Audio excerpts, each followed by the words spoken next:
All right, so let's get right into it. When you think of an operating room, you probably picture the surgeons, the bright lights, but there's this whole other battle going on behind the scenes, and it's a huge one. It's this messy fight over money, professional respect, and ultimately patient safety. And believe me, it's playing out in hospitals and surgery centers all across the country. And wow, that quote, it really just cuts right to the chase, doesn't it? This is the president of the American Society of Anesthesiologists, the ASA, and he's not mincing words. He's basically saying, look, this isn't some small disagreement about billing codes. No, he's framing it as a straight-up showdown between the profits of big insurance companies and the actual care that patients receive. And what you've got to understand is, this whole thing is so much bigger than just a few policy changes. What happened in late 2024, it was like someone suddenly ripped the curtain back on the whole healthcare system. It showed everyone these deep cracks, these tensions between the insurers, the doctors, the nurses, stuff that's been quietly getting worse for years. So, to really get a handle on all this, we're going to break it down. First up, we'll look at the big payment squeeze that kicked this whole thing off. Then, we'll dig into the professional divide that this fight has really brought out into the open. After that, we'll see how this is all crunching outpatient surgery centers. And to wrap it up, we'll ask the big question: where do we go from here? All right, so first, let's talk about what lit the fuse. I'm talking about a series of moves from some major insurance companies that, let me tell you, sparked a massive outcry from doctors and nurses all over the country.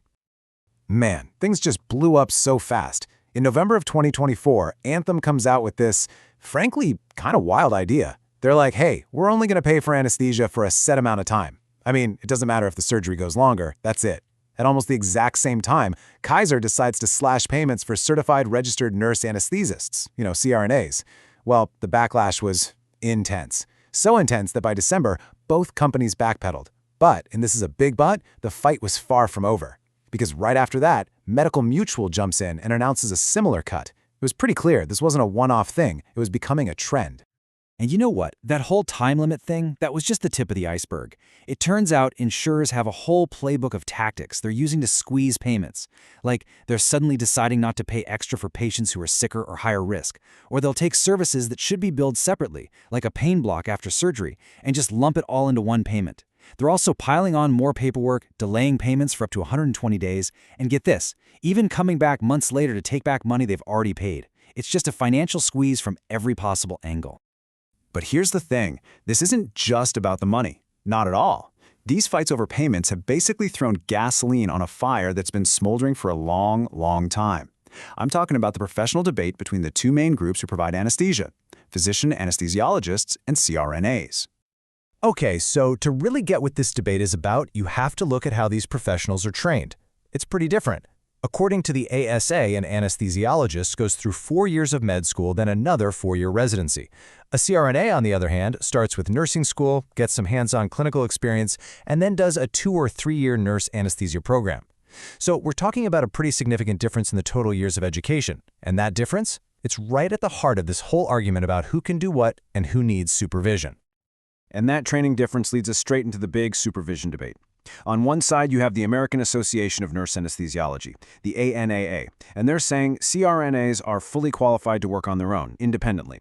But on the other side, the ASA comes back and says, hold on, 45 states require some kind of physician oversight. And here's the kicker. There's no single federal rule for this. It all comes down to state law. So depending on where you live, the law decides who can make a diagnosis, who can write a prescription, and who's ultimately in charge of the patient's anesthesia. And that very point is the absolute core of the ANAS's lawsuit against the Department of Health and Human Services. Their legal argument is basically this. When it comes to the specific job of safely putting a patient under, CRNAs and anesthesiologists are, for all practical purposes, equivalent. So they argue, paying them differently for doing that same job is discrimination. And that's why they're suing, to make the government step in and enforce non-discrimination rules. But then you have the direct response from the ASA's legal team, and they're saying, essentially, not so fast. They argue there is no comparison. They emphasize that those extra years of medical school and residency aren't just about learning how to administer anesthesia. They're about being able to manage a patient's total health picture and, crucially, being able to handle those sudden, life-or-death emergencies that can pop up out of nowhere during a surgery. Okay, so let's shift gears a bit. Let's look at how all this, the money problems, the professional infighting, is coming together to create a perfect storm for another really important piece of the healthcare puzzle: ambulatory surgery centers. ASCs. These are the places where more and more outpatient surgeries are happening every day. I mean, just look at this chart. It tells a pretty brutal story. Over the last decade, the money coming in, the reimbursement for anesthesia, has actually gone down by over 8%. At the exact same time, the cost of hiring the people to do the job has shot up by 40%. That gap between income and expenses, it's just getting wider and wider, and it's becoming totally unsustainable. And to make that money problem even worse, there's a massive staffing crisis brewing. That number right there, 8,000, that's how many CRNAs were projected to be short by 2028. And it's not just them. The anesthesiologist workforce, that's expected to shrink by nearly a third by 2033. This isn't just a statistic on a slide. It means fewer people to cover more surgeries, which just pushes those salaries higher and makes it harder for patients to get the care they need. See, the whole business model for anesthesia in these surgery centers is all about volume. It's a numbers game. Anesthesia groups actually make more money doing a bunch of quick, simple cases than they do on just one or two long, complex ones. So what does that mean? It means anything that slows down the line, a room that takes too long to clean, a surgeon who doesn't use all their scheduled time, it all hits the bottom line hard, and it makes it that much tougher for these centers to even keep their doors open. So okay, we've got all these different pressures just building and building. The big question is, where does this whole battle go from here?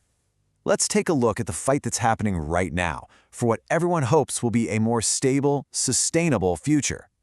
Well, in response to all this, the ASA put out this direct challenge to the insurance companies. They cleverly called it their New Year's resolutions for insurers. And really, the message boiling down all these points is pretty simple. It's a plea to shift the focus away from corporate profits and get it back on the patient. They're calling for an end to all these arbitrary rules and for a future where insurers actually work with doctors, not against them.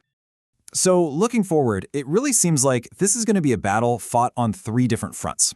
First, you've got the legal front. The AANA is pushing ahead with its big discrimination lawsuit. Then there's the policy front. In state after state, lawmakers are introducing bills to try and rein in what they're calling predatory insurance tactics. And finally, there's the reality on the ground, where surgery centers are just trying to survive by getting way smarter about efficiency and locking down really tight contracts. And after all that, it really just leaves us with one final, really critical question. You've got all these powerful players in the ring, the insurers with their financial playbook, the professional groups with their lawsuits, the providers just struggling to stay afloat. As they all fight this battle, who do you think is the one who ultimately pays the price?